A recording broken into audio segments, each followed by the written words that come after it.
Dito guys, nagkamali nga ako ng pinagswaban ng lane. Sa mid lane kasi ako napunta tapos nakikipag-swap ako sa room. Total, rumor naman kasi talaga. Nung may nakipag-swap na nga, umagri agad ako. Pero pagtingin ko, nasa gold lane pala ako napunta. Yung gold laner pala yung nakipag-swap sa akin. At eto, first blood. Ang gwapa. Aray ko nga. Tapos dito, pagbalik ko sa lane, ayun, inubos na ni nanay ang minions ko. Grabe, lupit naman dumalaw. Pati minions ko, dinalawan. Kahit nainis ako dito, napachat ako dito na. Grabe nes, tatlo na nga yung andito at iniintay ko na lang yung hor namin. Andun siya sa red. Tarigurado, dadalaw yun sa akin dito. Kahit ang gagawin ko, iintay na lang siya. Sana lang, hindi ako masasawala. Tulad ang ginawa niya sa'yo, diba?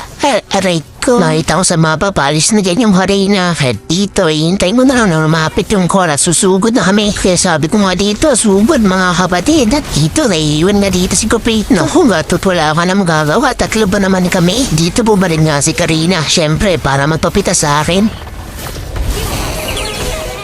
Magkakaulti na ako dito kahit pwede na pasukan na lang namin to si Bruno. At natutuwa nga rin ako dito sa core namin kasi marunong at alam niya rin ang gagawin. Umikot na nga siya dyan sa loob ng turret. Dito magbibigay na ako ng ulti para mastan si Bruno. Kahit ito naman mabipitas namin siya. Kaso yung estes pang nakakuha. Siyempre may third tail na at kailangan din natin tumulong dyan. Huwag kang puro tigil sa lane mo. Tumulong ka rin sa mga objectives tulad nito. At triggers din nga yung core namin. Kaya nakukuha namin ang third tail. Nagpabit nga ako dito para lumapit sila. At ito lumapit na nga. At yung Bruno pang ang naultihan ko dyan. Kaya ito naman mapipitas na naman hangga. Pero ito estes na naman ang nakakuha. Wala naman yung karin ko. Kaya dito pipilitin na lang namin i-push itong turret sa mid. May healer naman kami. Kaya tayong kaya ito panigurado.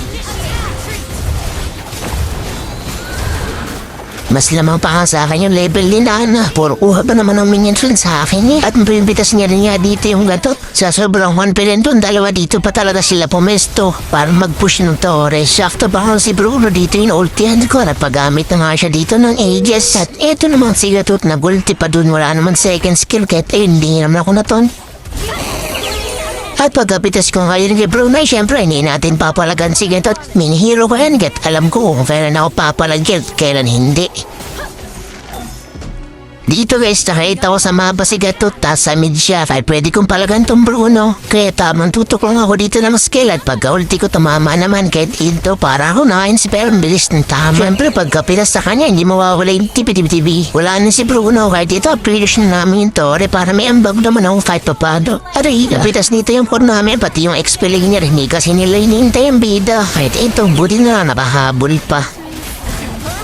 And ko na nga to para managdagan yung ambag ko.